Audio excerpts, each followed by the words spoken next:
राजस्थान में 19,044 संपत्तियां वक्फ बोर्ड के पास हैं। 1700 के आसपास कुछ ऐसी संपत्तियां हैं जो कि रजिस्टर्ड नहीं है। बहुत सारी संपत्तियां हो सकती हैं कि जो वक्फ कर दी गई हों लेकिन इनकी जानकारी वक्फ बोर्ड को ना हो।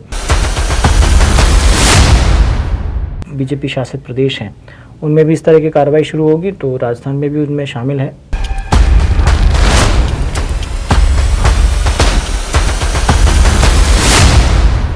राजस्थान में हम ये देख रहे हैं कि पिछले 4-5 साल में ये इनकम मुश्किल से 2 करोड़ 3 करोड़ के आसपास की इनकम है। नमस्कार, महानगर टाइम्स देख रहे हैं आप और आपके साथ हूं मैं छवि फागना। देखिए, दोनों सदनों में वक्फ संशोधन बिल पास हो जाने के बाद अब ये राष्ट्रपति के पास भेजा जाएगा और वहां से इजाजत मिलते ही, मोहर लगते ही ये कानून बन जाएगा। अब हर जगह वक्फ की संपत्तियों के बारे में चर्चा हो रही है। यूपी में तो सीएम योगी सरकार एक्शन मूड में दिखाई दे रही है। उत्तर प्रदेश में अवैध तरीके से कब्जा किए गए वक्फ बोर्ड की संपत्तियों को जब्त किया जाएगा।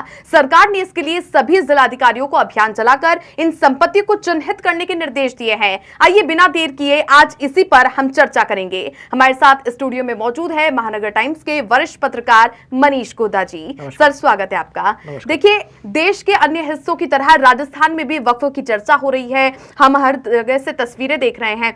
आखिर सवाल ये है, राजस्थान में कितनी संपत्तियां हैं वक्फ बोर्ड की?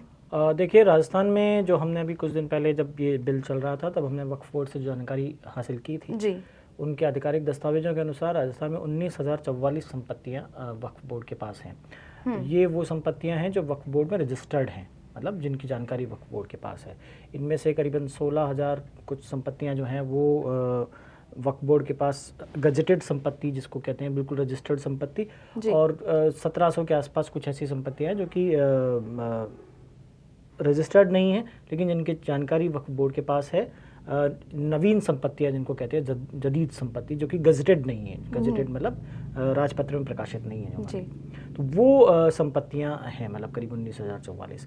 और इनके अलावा भी बहुत संपत्तियां हो सकती हैं, क्योंकि वक्फ का एक जो रूल होता है वो ये होता है कि किसी के पास कोई संपत्ति है और वो अपने धार्मिक उसको पूरा करने के लिए धार्मिक संस्था से, किसी से या किसी मस्जिद को वक्फ कर सकता है। तो ऐसी बहुत सारी संपत्तियां हो सकती हैं कि जो वक्फ कर दी गई हों लेकिन इनकी जानकारी वक्फ बोर्ड को ना हो।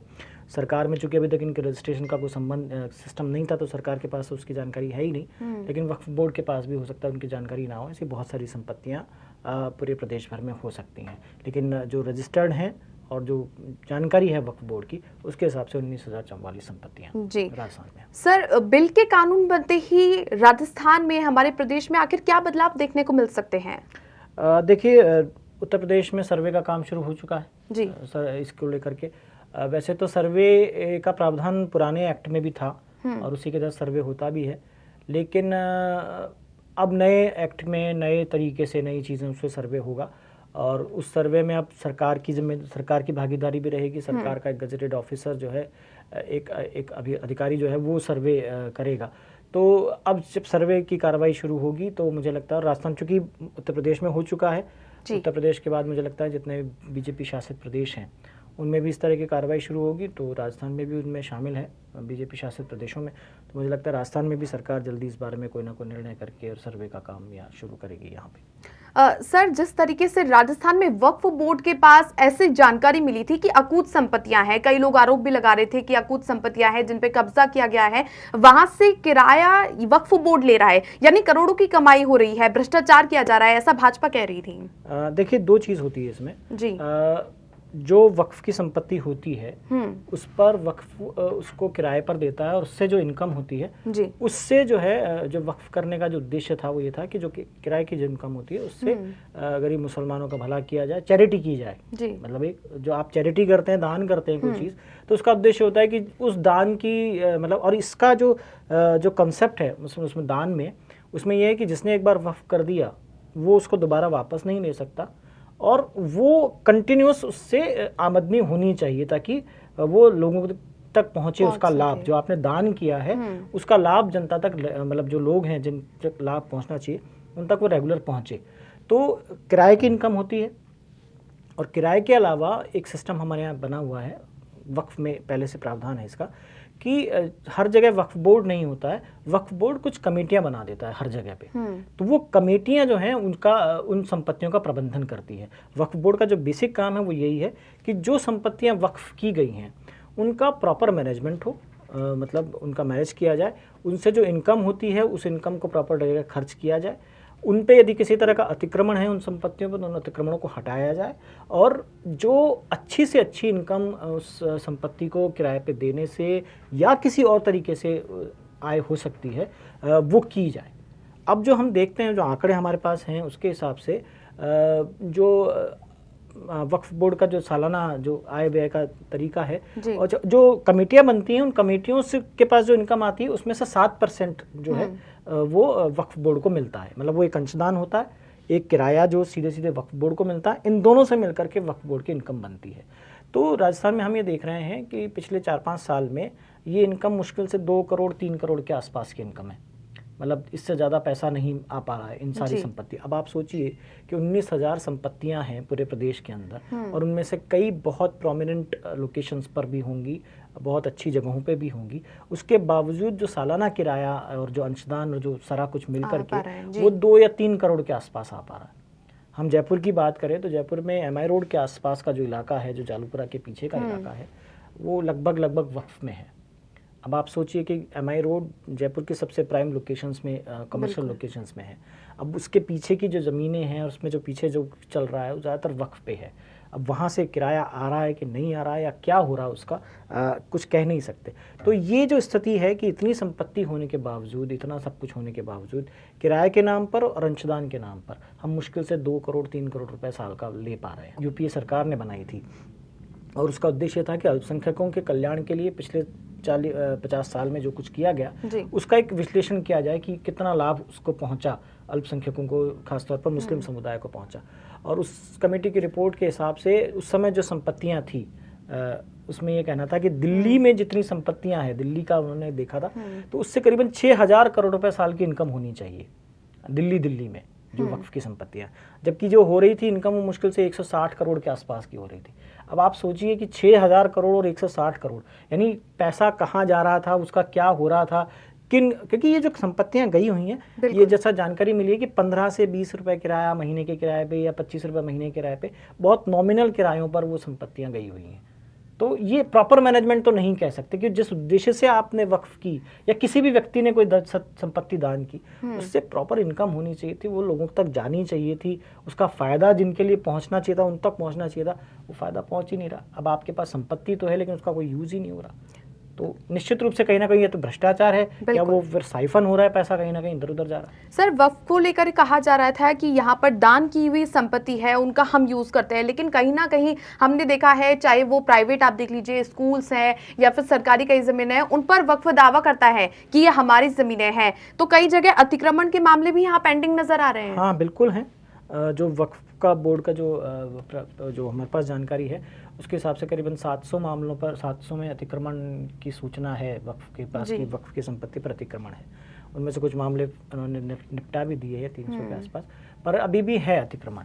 लेकिन एक चीज़ और है कि जैसे ये जो आंकड़े हैं वही आंकड़े ये भी बता रहे हैं कि सरकार के 14 विभाग वक्फ की ज़मीनों पर चल रहे हैं। वक्फ का ये दावा है कि सरकार के हमारे प्रदेश की, उनके 14 विभागों के करीबन 58 कार्यालय जो हैं, 58 ऑफिसेज हैं, वो वक्फ की ज़मीनों पर चल रहे हैं। और जो बकाया किराया वक्फ ने निकाल रखा है, करीबन 42 करोड़ रुपए का बकाया किराया निकाल रखा है सरकार के ऊपर कि इन सरकारी विभागों को ये पैसा जमा कराना है।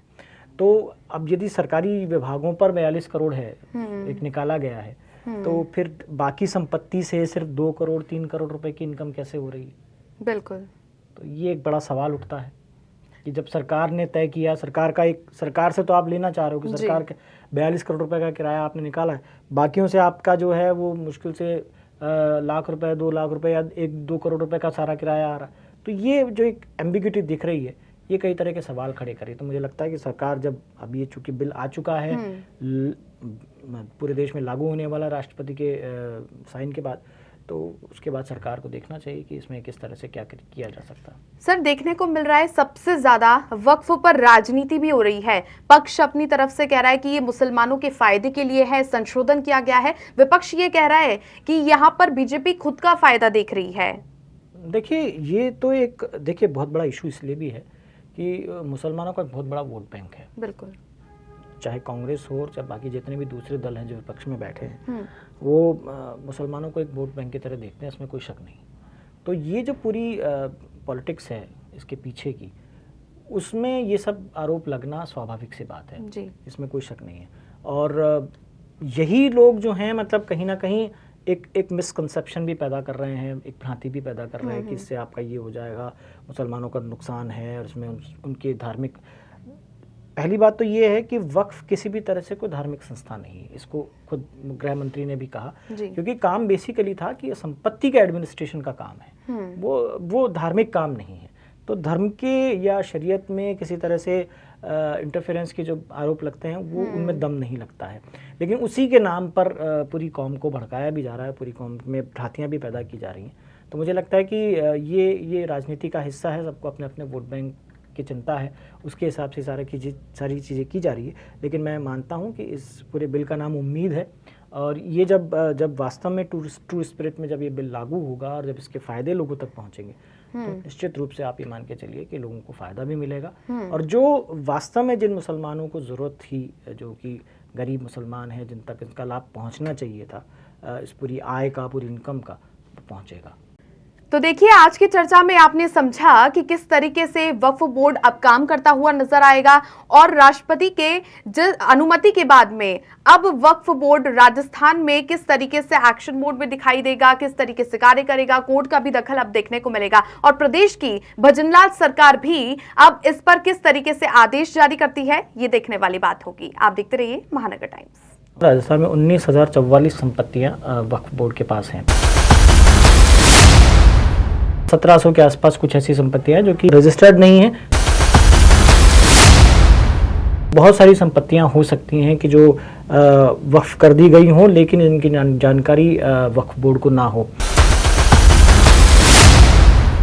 बीजेपी शासित प्रदेश हैं, उनमें भी इस तरह की कार्रवाई शुरू होगी, तो राजस्थान में भी उनमें शामिल है।